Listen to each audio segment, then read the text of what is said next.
Hola jóvenes, comenzamos con el nuevo video. Continuación de la clase anterior, vamos a hablar un poco de las adaptaciones del cormo. Saber qué es el cormo, todos saben que el cormo es una planta en sí. Entonces hablamos que las adaptaciones al cormo son modificaciones en forma, estructura o función que cualquier parte de una planta ha desarrollado para poder sobrevivir en un ecosistema. Entonces tenemos tres factores importantes que son el agua y la temperatura, la luz y las condiciones anormales de nutrición. Empezamos con el primer factor hablando acerca del agua y temperatura. Tenemos dos grandes grupos de tipos de plantas que son las poiquilohídricas y las homoiohídricas. Empezamos a hablar con las poiquilohídricas. Estas son aquellas plantas que se desarrollan en ambientes húmedos, en lugares con mucha lluvia o con humedad para que éstas puedan desarrollarse. Como por ejemplo, de estos tenemos a los briófitos, que son los musgos, y a los helechos, que generalmente necesitan de mucha humedad para que estos puedan reproducirse. Continuemos con otro tipo de planta. En este caso nos vamos a las homoiohídricos. Y dentro de los homoiohídricos se dividen grupos como son los geofitos, los xerofitos y los hidrofitos. Empecemos a hablar acerca de los geofitos, que estos a su vez pueden dividirse en cuatro grandes grupos que son rizomas, tubérculos caulinares, tubérculos radicales y los bulbos. Empezamos a hablar por los rizomas. Estos son tallos, engrosamiento de los tallos y multiplicación de especies de muchas lilióxidas. La gran mayoría de estas especies son lilióxidas que tienen un crecimiento, una multiplicación asexual por medio de rizomas. Son tallos engrosados donde nace un nuevo vástago, un nuevo cormo y se pueden desarrollar nuevas plántulas. Son también almacenadores de sustancias de reserva. Los geofitos, dentro de los geofitos también hay los tubérculos caulinares, que son aquellos donde nosotros podemos ver algún tipo de nódulos o una sustancia de almacenamiento. Un tubérculo es una sustancia de almacenamiento de nutrientes y que puede estar en estado de reposo, en estado de sequía, cuando no existen lluvias y que generalmente tienen una manera de brotes que se los pueden observar o ojos que se les llama, donde pueden nacer otro tipo de tubérculo. Generalmente podrían denominarse tallos también, esos tubérculos caulinares. Generalmente encontramos en el Solanum tuberosum, que es la famosa papa. Y los tubérculos radicales son aquellos donde el tubérculo, es decir, la sustancia de almacenamiento de reserva, como podemos ver en la imagen o en las imágenes, sí tienen raíces. Las raíces brotan dentro de este tubérculo, ¿sí? Algunas diferencias de estos son que los tubérculos radicales son raíces engrosadas sin yemas, en cambio los caulinares son tallos engrosadas con yemas, que son los famosos ojos que acabamos de ver dentro de la imagen de la papa, que pueden producir brotes nuevos. Dentro de estos geofitos también tenemos a los bulbos, que los bulbos generalmente son otros tipos de sustancia de almacenamiento, pero son un poco más suaves, que no necesitan de mucha luz, pero tampoco de mucha agua porque pueden llegar a pudrirse. Es decir, son aquellos brotes que se dan generalmente en las hojas. ¿Cómo nos podemos dar cuenta? Porque también las lilióxidas, generalmente herbáceas, son plantas eh, con hojas muy pequeñas que podemos definir que son este tipo de bulbos. Algunos ejemplos tenemos que es el ajo, la cebolla y los lirios.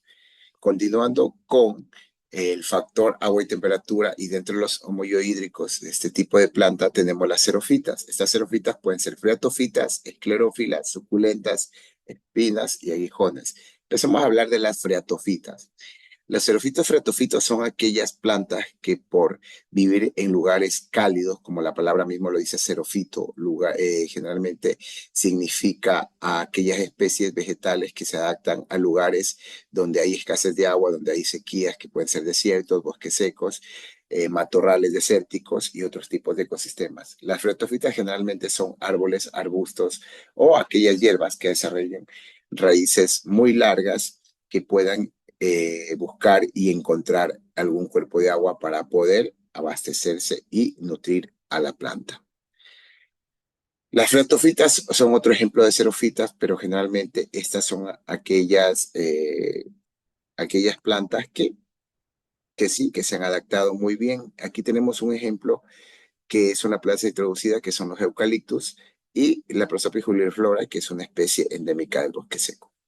Tenemos dentro de los xerofitos también las clorófilas, que son aquellas especies que desarrollan, por ejemplo, en las hierbas, tallos muy verdes que carecen de hojas, pero en cambio en las eh, plantas leñosas como el Colicodendron escabrido, el famoso zapote de perro, que es una especie de bosque seco, donde generalmente las hojas de estas especies leñosas no son caducifolias, son siempre verdes, pero tienen un color verde pálido, no tienen un verde oscuro, sino un verde pálido, y sus hojas son un poco en forma de seda, donde almacenan sustancias de reserva. Tenemos otras xerofitas que son las famosas suculentas, aquellas tallos desprovistos de hojas que almacenan sus reservas y sus nutrientes en sus tallos, ¿no es cierto? Que son unos tallos suculentos, coriáceos. Tenemos dos ejemplos, que es la famosa opuntia y el agave americana, que es una especie introducida que se encuentra en las partes montañosas, bosques montanos de nuestro país. Continuando y terminando las especies xerofitas, tenemos a las espinas y aguijones. Son aquellas especies de plantas generalmente leñosas que desarrollan una especie de barrera de protección contra plagas, contra insectos u otros depredadores. En el caso de las ceibas, que tenemos los aguijones y la Euphorbia mili, o también tenemos algunas cactus que desarrollan espinas. Y podemos ver la diferencia entre una espina y un aguijón. Dentro del mismo factor agua y temperatura, tenemos también las famosas hidrofitas, que son aquellas especies que se desarrollan y que tienden a vivir en lugares muy húmedos. De estas hidrofitas tenemos cuatro clases, que son las primeras, las anfibias o palustres, que son aquellas especies de plantas que podemos encontrar cercanas a las orillas de un cuerpo de agua. Generalmente no tienen que estar dentro del cuerpo de agua, pero sí a las orillas de un cuerpo de agua. Tenemos las arraigadas con hojas flotantes, como por ejemplo la Victoria regia y Nelumbo nucifera, que son aquellas especies que enraizan al nivel del suelo, debajo del agua, y que sus hojas y sus flores y hasta los frutos son flotantes. Tenemos las arraigadas sumergidas, aquellas especies que generalmente encontramos en océanos, en los mares, pero también en algunos lagos, donde todo su cuerpo, es decir, todo el cormo de la planta, está debajo del agua, como la Potomogeton crispus y el Odea densa. Otros ejemplos tenemos las plantas sumergidas con hojas flotantes que están dentro de las hidrofitas, que generalmente son aquellas especies que con todo y raíz, o que algunas de estas carecen de raíces, tienen raicillas muy pequeñas y que generalmente están flotando en un cuerpo de agua y se las puede observar dentro de los ríos cuando van transportándose de un lugar a otro, como por ejemplo la Pontederia crassipes. Y cerrando con estos factor, tenemos el aprovechamiento de la luz, que es el tipo de factor que se necesitan muchas especies vegetales para poder reproducirse y que utilizan diferentes formas para ellas poder buscar un tipo de energía solar. Por ejemplo, tenemos el tipo de plantas trepadoras que están compuestas por las enredaderas, las hemipífitas leñosas, las epífitas y las lianas. Empecemos a hablar de las enredaderas, que son aquellas especies generalmente eh, eh, que son de vida corta de 1 año, 2 años, que podemos hablar de las famosas plantas, ¿no es cierto?, polacánticas, que podemos hablar y que tienen un crecimiento plagiótropo, generalmente por los arcillos que presentan estas para poder buscar la luz. Generalmente tienen tallos no leñosos y son plantas anuales o bianuales. Tenemos las famosas trepadoras lianas, que son aquellas que presentan tallos leñosos y que las podemos encontrar generalmente en bosques tropicales, como por ejemplo esta convolvulaceae, que es la Hipomea nil. Son las famosas plantas llamadas de Tarzán. Tenemos también las hemiepífitas leñosas, que son aquellas plantas que están abrazando a los árboles y las encontramos en bosques tropicales y subtropicales, como estos ejemplos de la Monstera dubia y la Peperomia especie, que generalmente no son parásitas, pero sí están buscando la luz para poder sobrevivir. Y terminamos con estas trepadoras que generalmente tenemos a las tiláceas, eh, Spinosae y Pleopeltis, que es una especie de lecho que generalmente son plantas epífitas, son plantas herbáceas muy pequeñas, generalmente son lilióxidas como la familia de las bromeliáceas, las orquidáceas y las aráceas, y también algunos helechos como el Pleopeltis, que generalmente viven encima de otros árboles. Terminando a hablar del último factor, tenemos las condiciones nutricionales y hablamos de tipos de plantas que son hemiparásitas, holoparásitas y carnívoras.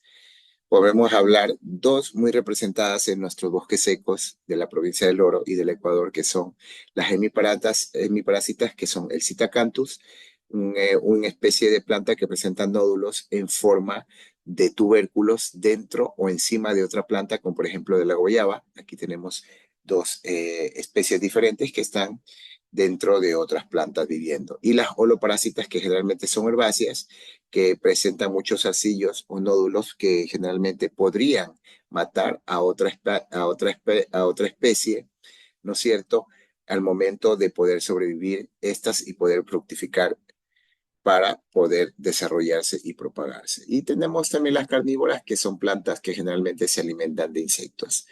Y nuestro último factor dentro de la nutrición tenemos las plantas halófitas. Es un tipo de planta que generalmente viven en en lugares muy salinos, donde existe una saturación de salinidad, un pH muy alto, que generalmente podemos encontrar los tipos de especies de manglar, como Rhizophragma mangle, la langurada racemosa o Conocarpus erectus.